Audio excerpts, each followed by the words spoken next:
Okay, let's get started then.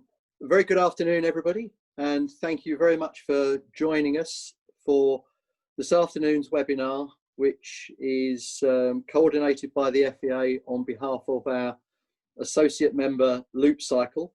It's part of our programme of work to keep all of you as full members of our association up to date with the opportunities as they arise. And this one is no different. My name is Keith Warren from the Foodservice Equipment Association. Also on the call today, Jocelyn Carr and Adam Lawrence. What I would say, if you have any questions during the presentation, please post them through the chat function, and then Jocelyn will collate those at the end.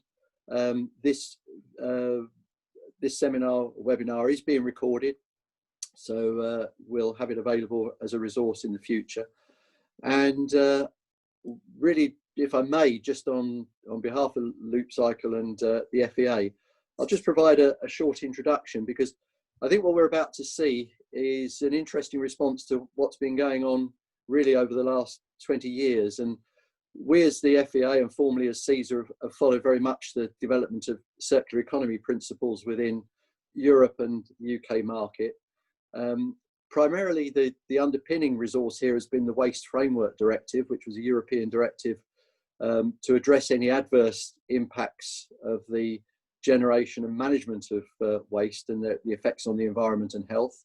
That led to a number of key developments going on. We were already aware of things such as the Waste Electrical and Electronic Equipment Directive, ROS, to restrict hazardous substances entering the environment.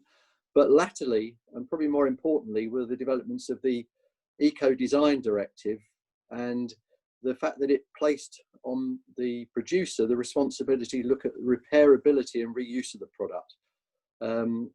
Europe took a circular approach rather than a linear approach to managing resources. And the key principle here is that there is no such thing as waste, but everything is a resource.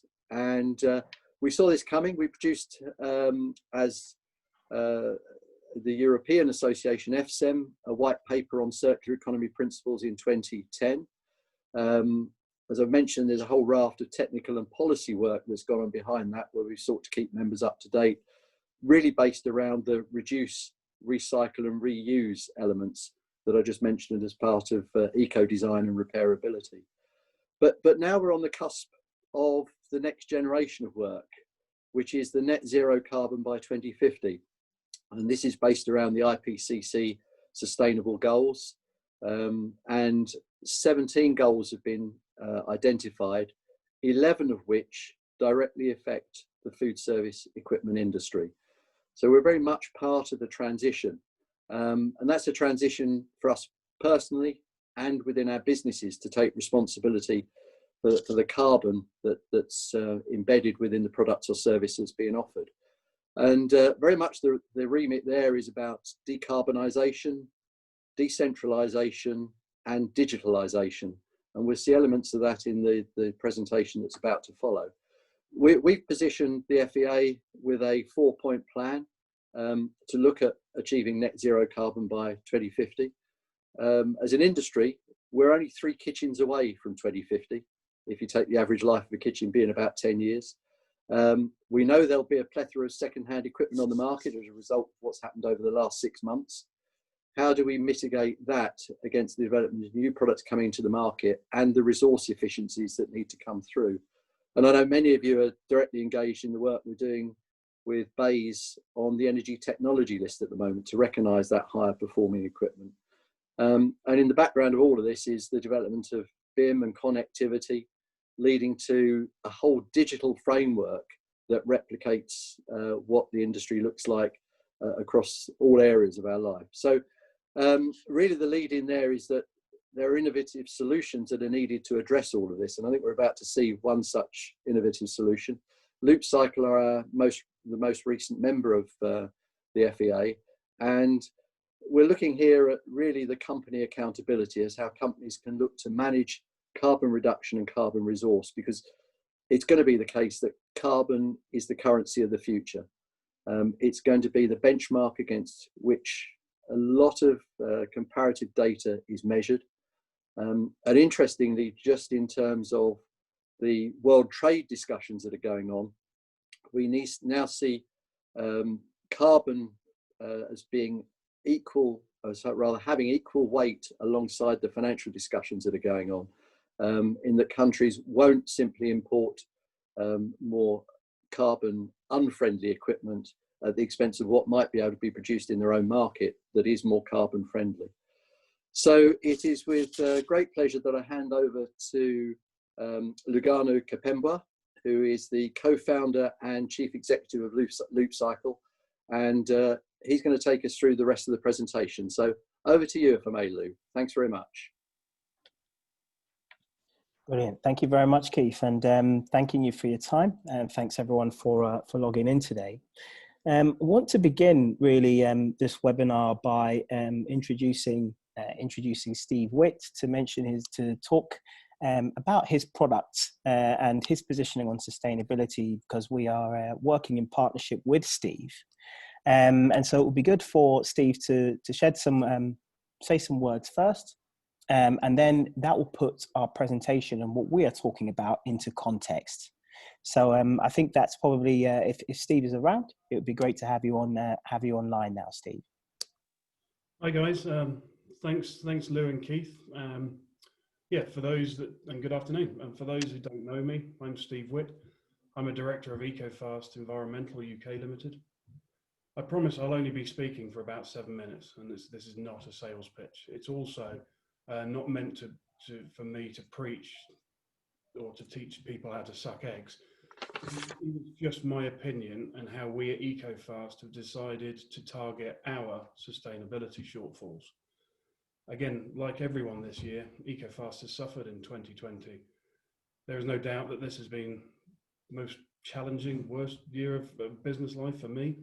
And again, COVID-19 has taken center stage. It's presented with this so-called new normal, which I'm afraid is being shaped by governments and politicians, whether we agree or not. The new normal for our industry, when we finally come out of this pandemic, will be formed by our visions, plans, and actions. I genuinely believe that. But at this point, I just want to go a little bit off brief for a moment to emphasize why I think the way I do. And again, there's been a number of significant dates reported during 2020. One that may have gone unnoticed is the EOD, or to give it its full title, Earth Overshoot Day. Now, Earth Overshoot Day is the calculated calendar date on which we consume more of the world's resources, or more resources than the Earth can actually regenerate in a calendar year. Again, for me, this stark and factually based ticking time bomb has been a real eye-opener for me and forced us to act now. Now, words sustainable, sustainability are all too often used to prove environmental credentials for equipment, where in reality, I believe these are part and parcel, small tokens of the bigger picture, especially from a manufacturing point of view. Again, our decimated market and industry need a plan for the future. And from my point of view, one that doesn't abuse the planet, and it's in our plans to make these decisions. Again, we need to replace our take, make, and waste attitude and replace it with a new way of designing, manufacturing, and operating equipment. It shouldn't really be just about whether the product can save a few pounds from year to year. Don't get me wrong, this is important, but it needs to be more than just this, surely. Again, before I hand back to Loopcycle, I've been asked to tell you a little bit about Ecofast and our approach to sustainability and what we've introduced into our business, our products, and why we believe making these change will enable us to start being more sustainable. That said, I'm not here to preach, and appreciate that as far as we're concerned at Ecofast, we're at the beginning of the journey, and there's plenty more we can do. So there's no surprise at Ecofast, we're passionate about food waste reduction, especially because that's what our products do. There are many solutions out there, and again, from an FEA point of view, one glove doesn't fit all, but our Ecofast solutions are unique. Our products not only reduce the volume of food waste generated by commercial kitchens, but also offer considerable savings to the end client, offering return on investments from anywhere from 7 months to 3 years. Again, this depends on the size of the site. These savings look likely to increase once the new environmental bill is introduced next year. Now, products will future-proof your kitchen. They'll reduce the cost of food waste collection and prevent food waste ending up in landfill. But this approach doesn't really make us unique. Ultimately, what sets us apart, or our products apart, is our most recent designs take into consideration operational issues experienced within the commercial kitchen environment. We've introduced smart sensors to prevent costly and time-consuming installation errors. Our touchscreen displays clearly highlight to the operators what the machine is doing at any point in time, and if there are issues, how these can be resolved there and then, reducing operational maintenance costs and needless service visits. Again, we're not really interested in offering an out-of-box solution. That would be nice, but rarely the case. We want to ensure that the client has got the correct solution for their establishment. This is where our 19 years of experience of designing, supplying, and supporting this equipment comes into its own, as far as we're concerned. For us, what does sustainability mean? Well, how can we do things better? Not just on the daily running of our business, but how do we design products to be more functional, more reusable, and easier to support once on site? It is a continuous process. Everything we try and do and everything we say, we try and become more environmentally friendly. Like I said, we've got a long way to go and we're at the beginning of our journey. Things that could be considered small, as far as I'm concerned, are actually significant and should resonate with suppliers and customers alike, adding value to the whole supply chain. And if everyone did just a little something, the collective result surely would be massive. I'll give you a couple of examples of our activities. As the introduction of a paperless office. Now, again, small token maybe, but this is actually harder than it sounds, especially for me. I'm an engineer by trade, and historically I've doodled on everything and kept reams of notes for years in my notebooks. I'm now switching over to electronic notebooks. As I said, this is harder than it sounds. In 2021, we've joining forces with a local trust to align our sales with a tree planting program. We're adopting practices that enable us to operate more effectively and efficiently, whilst keeping with circular economy principles. We're also reviewing our suppliers and resourcing from only the industry's most environmentally conscious and sustainable companies. Again, another example, 70% of the stainless steel we use to manufacture our equipment is recycled. 50% of the aluminium is from recycled sand castings. We're consolidating our suppliers to reduce the factory deliveries, where we eliminate wasted time and resources in the purchasing department. So what are the benefits of redesigning our products the way we have? So our improvements have reduced water consumption by nearly 35%, but also our products can run using recovered rainwater. Our remote monitoring and product diagnostics ability enables 80% of product issues to be resolved on site, again, avoiding expensive and resource draining service visits. We're also working with a series of trusted partners such as Kitech Solutions to utilize their systems to enable remote monitoring and again, reducing that service and maintenance time. So reducing our manufacturing and products operating impact on the environment is some of what we're doing. But what actually happens when the products reach the end of its life expectancy? Again, Keith had mentioned it, we can follow the WE regulations or legislation route, or we can look at using our product and its parts on multiple levels. Again, this is where our partnerships, we believe our partnerships add real value to what we do here at Ecofast. Where we see the benefit of this partnership is with Loopcycle. By redesigning our products and designing our products to contain 5 main sub-assemblies, we can work to ensure that these items have the best chance of being recycled or reused in the future. Again, these main sub-assemblies made up of the most valuable and expensive parts, and understanding the life cycle of each of these component parts means we can either recover and reuse these components in the future back into the production facility, or we can offer these component parts to trusted service agents who can use these to support and service our products in the field. Or again, as a third option, utilize other partnerships who specialize in the recovery and recycling of used catering equipment, such as Ramco. these platform options for me and at Ecofast are only really possible with the Loopcycle platform. And again, I'm going to hand you back to Lou to give you a better understanding how we at Ecofast and the food service industry at large can operate within the Loopcycle platform. Back to you, Lou.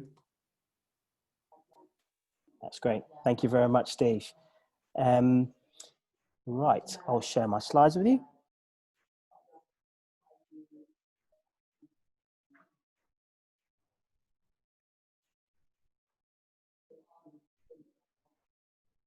Okay, so let's begin. Thank you very much, everyone. Bit of an introduction to Loopcycle. My background and myself, I'm the co-founder and CEO of Loopcycle, and my background is mainly in corporate sustainability, looking at this challenge of the circular economy. What does it mean to be resource efficient? Sustainability, the sustainability industry is plagued with buzzwords and concepts and theories, but actually what we are needing right now are tangible actions. So how do you take that theory and turn it into something that's tangible and that delivers tangible business value in terms of cost savings, environmental efficiency? And so that's really where we started from with the Loopcycle concept. But before we begin, I wanted to begin by sharing what we believe are our light bulb moments. And these are things that actually we've gathered from conversations that we've had over the recent past with the likes of Steve and Keith and Mark and others in the industry. And there's a few things that have really stuck out for us. First, it's about this idea of carbon being the currency of the future.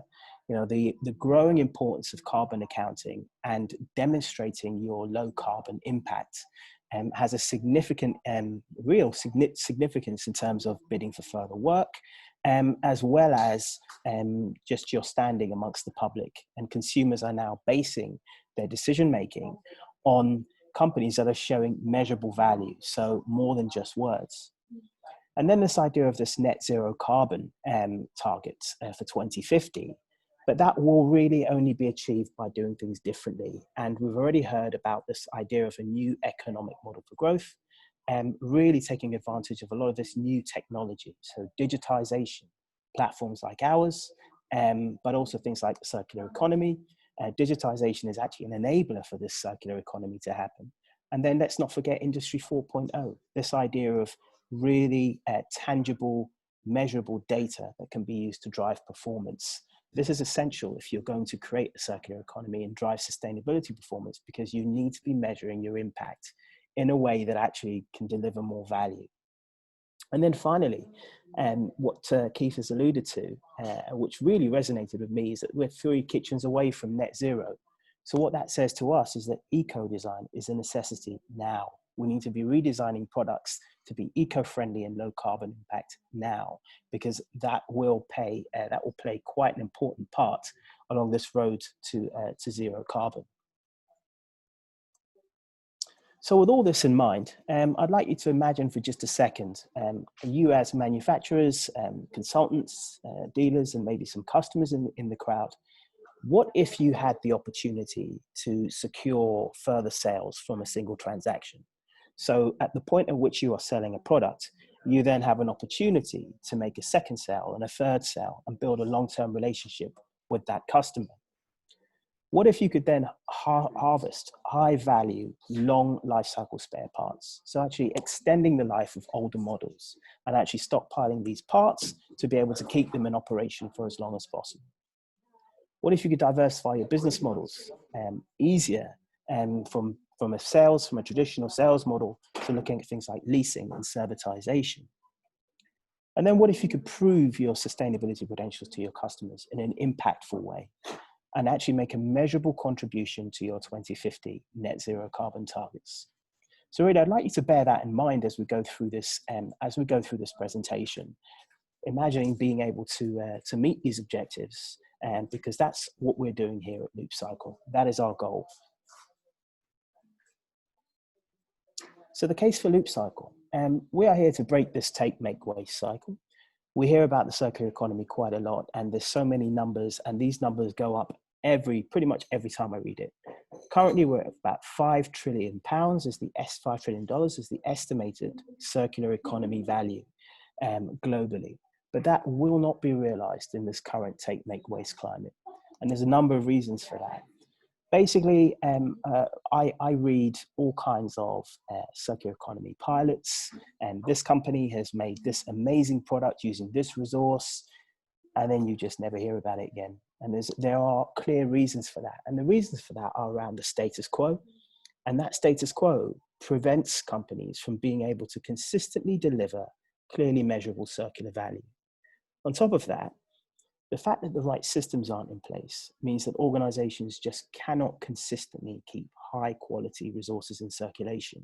It's just not possible. And as a result of that, there is just not enough supply of the right equipment, of the right consistency, in order to enable these circular products to be produced at scale. And Prince Charles put it really well in 2018 during the Waste to Wealth conference. You know, the first two sentences are really what resonate with us. You know, how do you put these sellers of these high quality used materials and products in touch with the buyers? And how does each one know what they're looking for, and how do they find each other? And I think that ties in really well with Loopcycle explained. And so I'm gonna, rather than me going through it, I'm gonna run this 2-minute video, which we launched in 2020, which really should add more context behind what Loopcycle is. Current take, make, waste linear production and consumption models are not sustainable. It's estimated that by 2050, we will need 3 Earths worth of resources if we continue at current consumption and population growth rates. The old take, make, waste model must give way to more circular systems.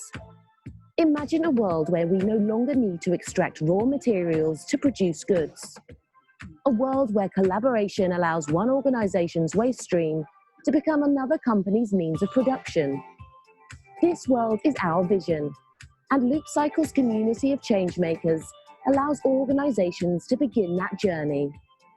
By collecting data and utilizing machine learning on resource recycling trends, Loopcycle aims to drive the circular economy by fundamentally influencing product design and manufacture, ultimately resulting in more products being made using resources that have greater onward value beyond their initial purpose. Instigators have used resources which would typically be treated through their waste management system. Creators require used resources to create new products. Loopcycle uses artificial intelligence to pair instigators with creators, so that used resources can be directly upcycled to create new products of value. This pairing is called a cycle. Using blockchain technology, a digital material ledger ensures that the cycle is both secure and traceable. This traceability is captured in a cycle code, which appears on the new product. Customers can scan this code using a smart device to discover the provenance of used resources within the product. We are launching the platform soon and already have some Loopcycle innovators signed up and ready to go. Do you want to join them? Visit loopcycle.io or at loopcycle_io and send us a message. Right. Oh, don't want to play that twice. So, so that really is what Loopcycle is about, and that's how we began and launched the platform in March 2020. There are really 4 key elements to what make Loopcycle what it is. And the first is really a focus on closing this loop and empowering companies to do more with fewer resources. The second really is about shifting the focus. Steve alluded to it earlier, and we need to change the way products are designed. And in order to change the way products are designed, we have to change our relationship with resource consumption and used resources. And then igniting a community. So collaboration is absolutely essential. Collaboration and connectivity. If we're going to create real value chains, all parties within that value chain need to be connected. And so there is that element of a community, which we are really keen to promote through the platform. And then finally, when companies have come on board and have made that commitment, actually, how does the consumer know? So really, we connect the efforts of the companies involved in the product with the consumers through our cycle code of provenance. And those four parts really are what form the Loopcycle brand and are really why we exist. So also that just shows that there's a little bit of logic behind the madness of our logo. So having said all this and having set the scene with regards to what Loopcycle is, how exactly does this apply to food service equipment? We can't not talk about COVID-19 and the new normal. We hear that a lot, but it really is where we are right now. And as a result of COVID-19, there is an abundance of used catering equipment. This is just one kitchen in an old, on one floor at Canary Wharf where I used to work. And I know the CFO of this particular company on Canary Wharf, and I asked what they were going to do with it. And what I was told is that, to be honest, they were just going to get it removed from the site and it will probably be written off. Now, a lot of this stuff, this kitchen, I believe is about 3 years old. And this actually is replicated all over the UK and beyond. So this equipment would be moved as part of strip out. And what that means is that there is very little onward value, if any, to the seller. And there's no knowledge of where this product goes. So in this world where we're talking about circular economy, resource efficiency, this equipment is disappearing from these sites and they don't know where it's going. And that really is a kind of a value chain, what I've called a value chain barrier right now. And this really is, you know, the ability for manufacturers to collect and refurbish and resell products is limited due to a number of intermediaries in the process who create what I call a manufacturer customer barrier. As a result, the customer can't maximize that value. The producer is unable to consistently recover those used assets. And as a result of that, the opportunities to create lasting relationships with the customer are lost. So this really is where Loopcycle comes into play. So I'm going to play a use case, a demonstration. I'm going to play it in two parts. There's no real reason for it being in two parts, apart from the fact that embarrassingly, the owner of a tech company was unable to operate the technology of the video. And so at about 12 minutes, I'm going to move on to a second video. So this really is a much easier way to demonstrate how Loopcycle works using a use case. If you don't mind, Steve, I've plagiarized a few of your products in this. So I will play that for you now. Good afternoon, everyone. I'm going to give you a demonstration today of how Loopcycle works. And in order to do so, I'm going to play 3 different roles. The first role will be that of a manufacturer. The second role will be that of a customer. And the third role will be that of a logistics provider or an intermediary whose role it will be to deliver the product between the manufacturer and the customer. So let's begin. So I'm going to log in, first of all, as a manufacturer, and I'm going to do that in order to create a listing, so to register my product on Loopcycle. So you'll know I'm a manufacturer by this N that sits here. However, sorry, bear with me just 1 second. I'm going to make this nice and big for you so you can see everything that's going on.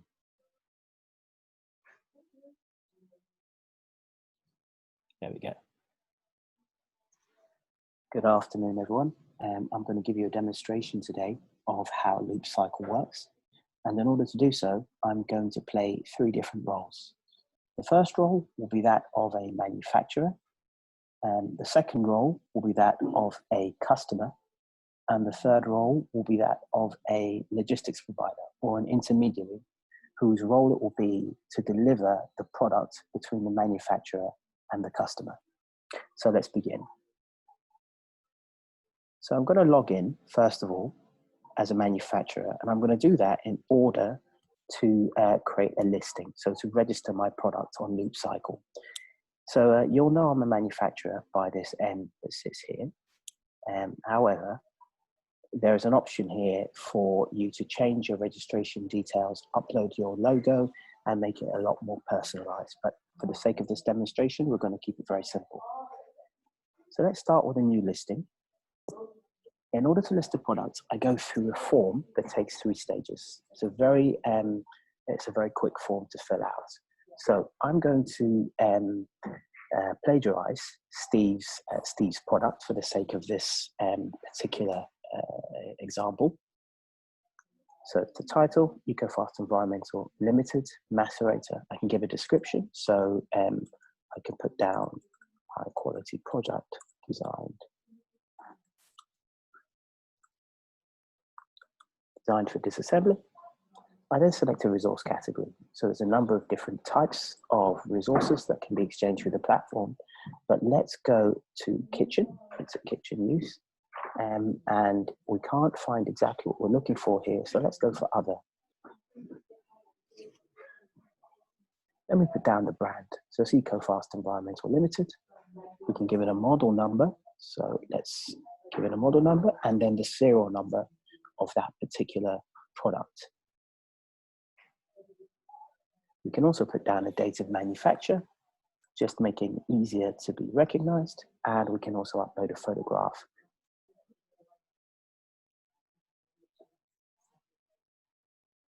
So there it is there. So now we've got all that detail registered in the system. We can also register components within that product. And here is one we did earlier. So within Steve's macerator, there are 5 key components, of which 4 of them we've registered here: the macerator unit, the pump assembly, the watering unit, and the control panel. We can even register some more components within that product. But what this does is it gives every single component a unique identifier within the platform, so they can be traced as well as the main product.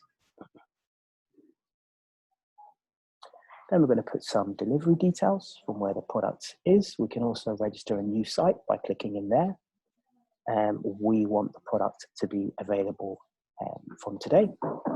And it's a limited offer only, so it expires on Saturday.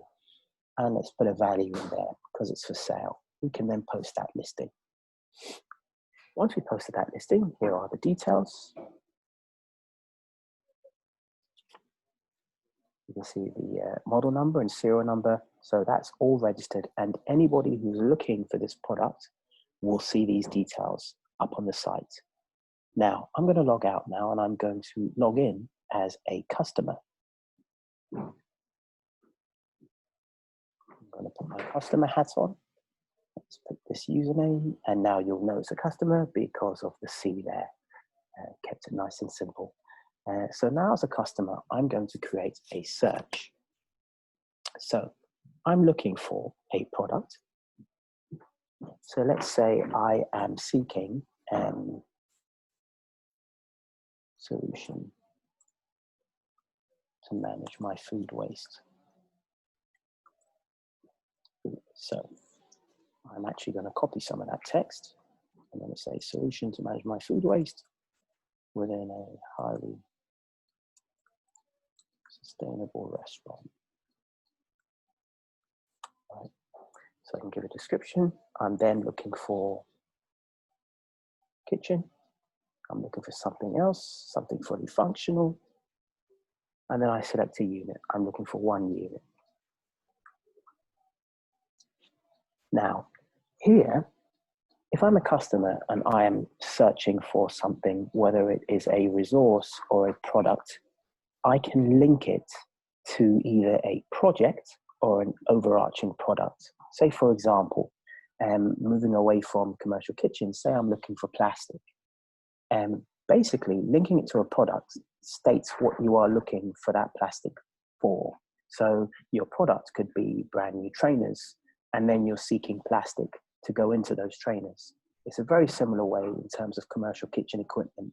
So you are looking for a food digester or a food macerator to go into a commercial kitchen project, or something that's an overarching development in which that product will go into. So if I link to a new product, I'm going to link it to this product, a new restorative kitchen. So in here, obviously, there are going to be a number of different pieces of commercial kitchen equipment. One of them will be something to process food waste. So let me select that as my product. I can select an address, Great Food Restaurants, that's where we want it. And ideally, we would like this product by the end of the month. So let's say 31st of the 10th. I go next. And then it says, you know what, it's been a success, and they will notify us when a match is found. So now the platform is actively looking for what I have specified. So view search. And you can see solution to manage my food waste. You can see details of exactly what it is. And as you can see here, already 2 matches have come up. That's because the platform has matched what I was looking for against Steve's Ecofast Environmental Macerator. And you can see it here. So I now, as the person looking for this resource, as the customer, I can now look in here and I will see this beautiful product here. And you know what? I like it. So what I'm going to do is I'm going to create a cycle. Now, that match has basically been accepted. And what this does is it lets Steve know at his end that somebody is interested in that product. So a cycle's been created, and you can also send a message to Steve, or you can just click OK. Now I'm going to log out, and I'm going to log back in as the manufacturer. I've done this a few times before. So in the manufacturer, they'll get a notification that now they have a cycle. And as you can see, the cycle has now been created. It's right here, Ecofast Environmental Limited. And you can see details here of what has been requested. So I now know that there is this company that is looking for what I have. So I will accept that offer. And when I accept that offer, you can now see that the cycle contains the Great Food Restaurant and Parallel AI. That's the username behind the manufacturer. So that's the dummy username that we've used. So these 2 parties are now involved. I then need to log out and then log in as the customer. And as a customer, I will get notification that my cycle request has been accepted. So I will go in here. Now, the manufacturer accepted the cycle, but now what I have to do is I have to confirm that. By confirming that, that tells the manufacturer that I am definitely going to be collecting that product. So I confirm the offer.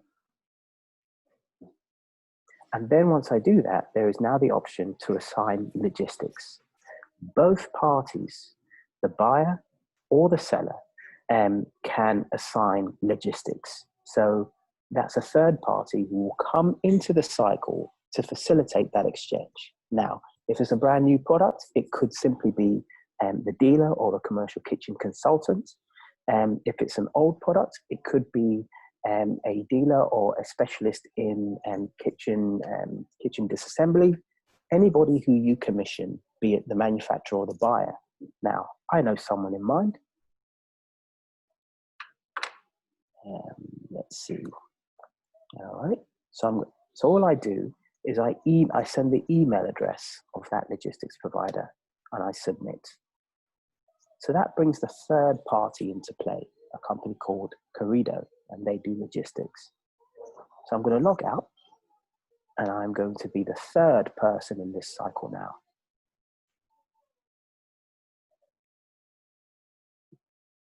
It's going to be this one. So now I'm the logistics with the L in the corner. If I go into my cycles, what I can see is this has come up. So I can see that there's been an agreed cycle between the seller, the customer, and now my job is to make that exchange. So what I do is I enter a tracking number. And basically this is the tracking number that the transaction is being recorded against. So let's make something up. 1, 2, 3, 4. That's my tracking number. As soon as it's submitted, it appears at the bottom of the transaction there. So both parties now know that I have accepted that request and I'm facilitating that delivery.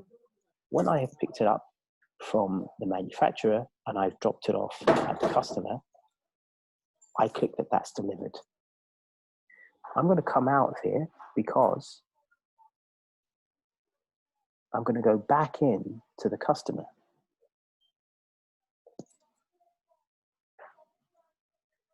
Because as the customer, I then have to confirm that I have received the product, because what this does is it prevents situations where a third party has picked up a resource and dropped it somewhere else or taken it somewhere else and claimed that it's been delivered.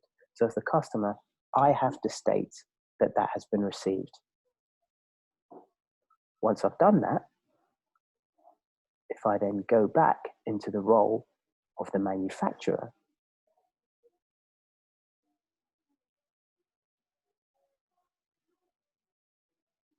I will get notification that the customer has received that product, and I will then be able to close the cycle. So only the manufacturer closes the cycle, or the manufacturer or the seller of that resource. So I've closed it. So now effectively that cycle is now closed. So where do I track it, and where do I see where that is? Right. So I'm going to stop there and I'm going to go to the second video, because this explains the provenance part, where you can actually see the provenance of the used resource. So I'm going to pick it up for the last couple of minutes here. Okay, so we ended the last video asking where do we track, where do we get the code that tracks that product between manufacturer and customer. So we go to the customer login. And then I'm going to go to My Products. Now, if you remember earlier, we assigned a project which was called New Restorative Kitchen. If you remembered, it had no searches against it, but now it does. And if we go into New Restorative Kitchen, what we will now see is a cycle code here. Just to pause, if you have a phone that's cycle code enabled, you should be able to scan that code and it should show details. It will take you to basically a dummy page, which displays all the information that you would see had this been a real cycle. So that code should be live. So please go ahead if you have a phone that's QR enabled. And you can see here, solution to manage my food waste. So I encourage you to scan this code, and what you will see is this is an illustration page, and it shows the opportunity that the customer then has. And when the customer, if they're part of the platform, they simply just register their email and their password, and then that automatically will tell the manufacturer that their product has been registered with this particular customer. So what that does is it enables the manufacturer to know exactly where the product's gone. So this is a, if I go in and show you what you see, you'll see a journey, a customer journey. So when it was manufactured, when it reached the dealer, the user, and then if it makes its way back to the manufacturer, that is all tracked. But what this actually allows the manufacturer to do is know where the product has gone. So this is the model number and the serial number, but also the components within that product as well. So they can build a relationship with the customer in order to repair parts, servitize parts, servitize the product. And really, this is where the traceability comes from and building that direct relationship. So I hope that's been helpful, and look forward to your questions. Excellent. Right. So that's a quick run through of the Loopcycle platform. A couple of things to mention. That was the manufacturer registry aspect as well.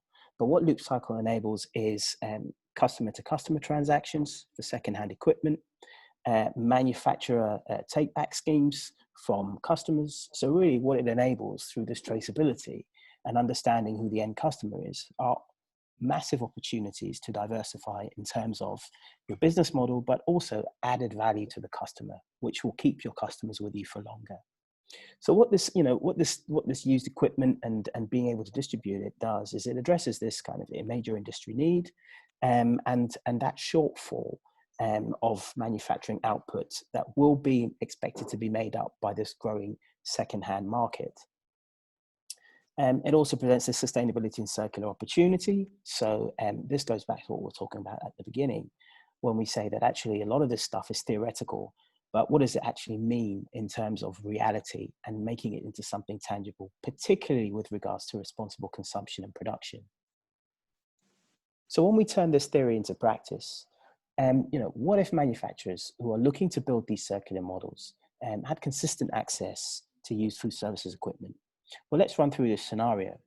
You have a kitchen unit that was designed in 2010, sold in 2011, it's recycled in 2020, and from there it goes through to recycling and WE schemes. However, those established schemes are remote of the manufacturer, and the manufacturer isn't really directly involved.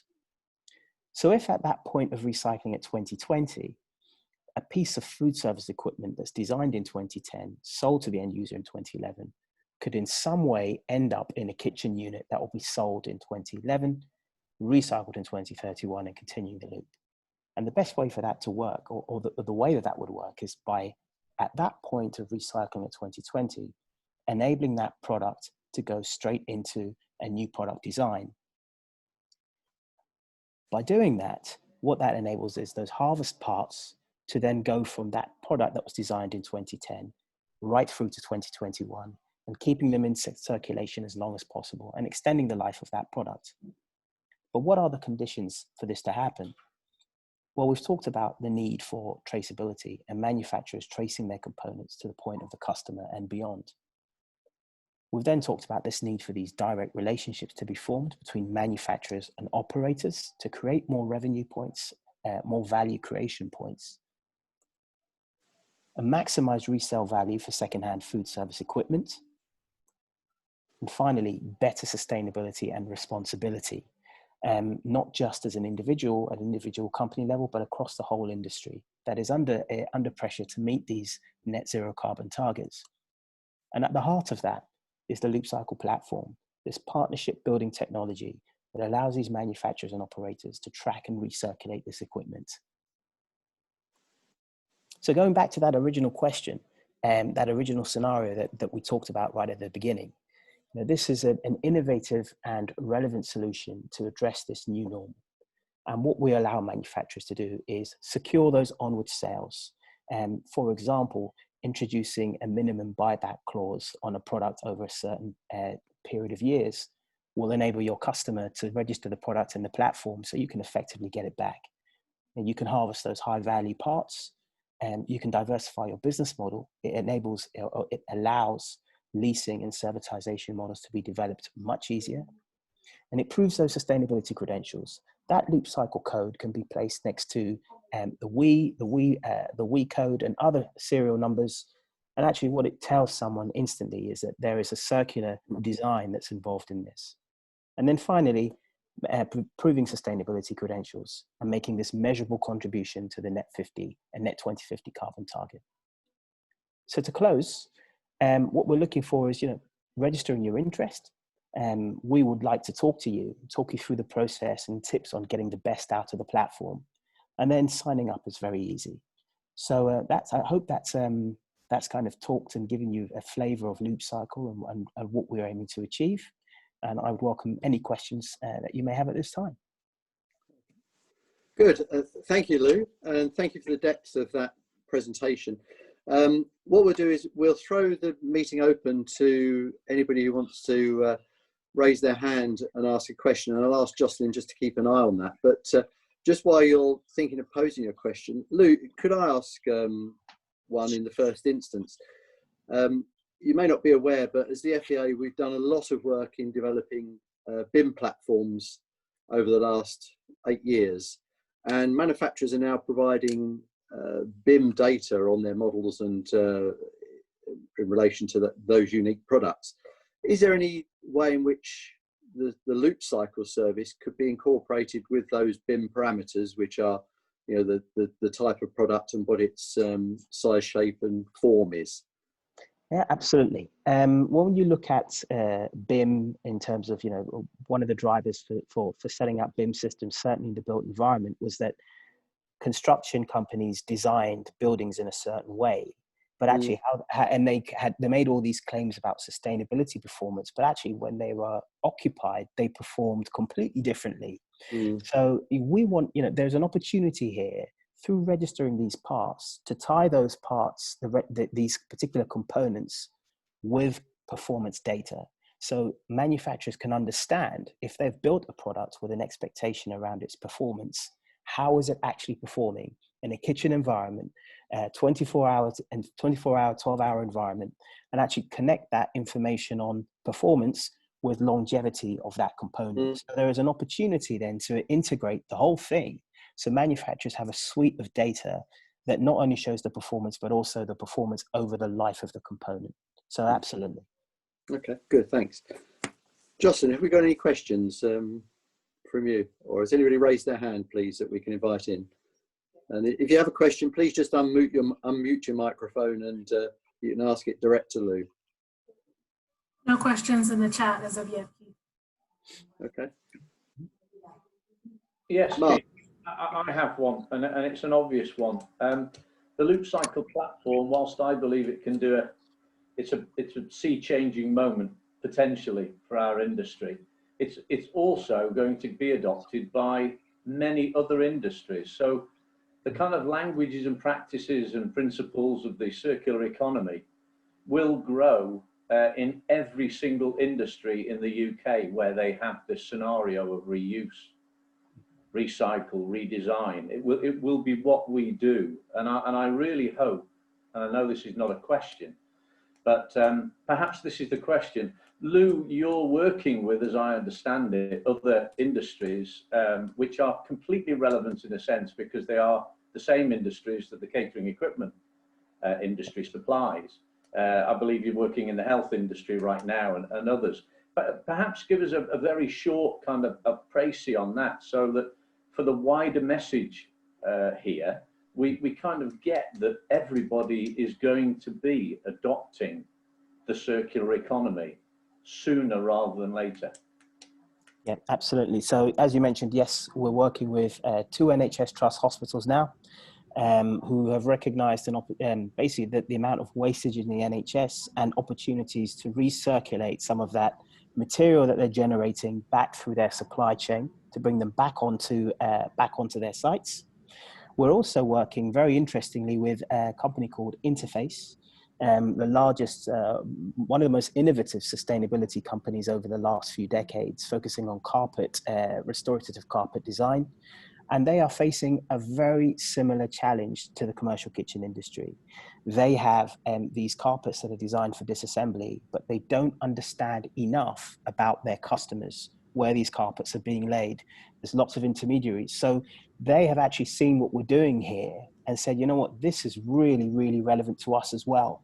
So we're working with Interface on a very large project to look at how they can create a system that captures all of their carpet tiles and gives them data on their end customers and enables them to sell more carpets after end of use to these industries. And also the tire manufacturing industry as well, where there's a number of tires that are manufactured and that end up being in ditches as a huge environmental hazard. But actually there's growing technologies to redevelop tires into really high quality products. So we're working with tire manufacturers to look at how we can use Loopcycle to facilitate those channels and make that happen. Okay. Thanks, Lou. A couple of questions have come in. We're just approaching our finishing time, so I'll merge them together if I may. What's the cost to me as a manufacturer and how much time and work is involved? So that's on one front. Perhaps if I link that together, company here saying, I'm already a member of a WEEE compliance scheme for my end-of-life equipment. How does Loopcycle add value to what I'm already doing? Okay, I'll begin with the later question, the second question. The key or the clue to that is really in the name. compliance. Compliance doesn't actually say anything about value creation. A WE compliance scheme is something that's mandatory. What we offer is an opportunity to reconnect and build direct relationships with customers. So not only improving circular value, but then circular value and corporate responsibility, but also improving opportunities to increase revenue and stabilize revenue during this time by creating those relationships. So the simple answer to that is actually, you know, we compliance is compliance. We are far beyond compliance into the realm of generating value for manufacturers and the industry at large. Secondly, with regards to the cost, the registration onto the platform is free. We charge a provenance charge on the for each code that's on a product. Now that ranges from £2 for products under £1,000, up to about £5 for products that are over £7,500 in value. Now, that charge is small enough to be either absorbed by the manufacturer or actually passed on by the manufacturer through their supply chain. So it can be basically seen as a provenance charge to the customer. So the customer, the customer then, for paying this charge, may have a buyback opportunity with the manufacturer. And for the manufacturer, the question is, would you pay £5 on each product in order to be able to sell a second product to that manufacturer and a third product to that manufacturer? Because that is what that provenance code will give you. So in terms of time, also registration is actually very quick, and the process is actually very quick as well. But what we have designed the platform to do is also talk to procurement and inventory software. So if you generate a large number of serial codes, serial numbers, Loopcycle, that's where the artificial intelligence comes in. It will draw those serial numbers, the model number and the make, and automatically populate the platform. So that's where you have 100,000 products output a year. You cannot register 100,000 products all as single manual transactions. You'll be there all day. So that's where the intelligence comes into play. So really, we've tried to minimize the cost and the time to manufacturers. Okay. Thanks, Lou. And another one just come in. The role of the logistics provider, who is going to collect the equipment, store it, presumably clean it, and then put it back on the market. How's that being managed? Right. So the logistics provider is an essential part of the platform because ultimately a manufacturer's job is to produce something, and the customer's job is to use it. So there is an opportunity there for this logistics provider to come in and conduct a lot of the services that they are already currently doing, whether it's assembling a unit within a kitchen, whether it's actually disassembling a unit. The chances are they have a lot of the licenses and the duties that are required to carry equipment, because don't forget there's a licensing issue with transporting products as well in some cases.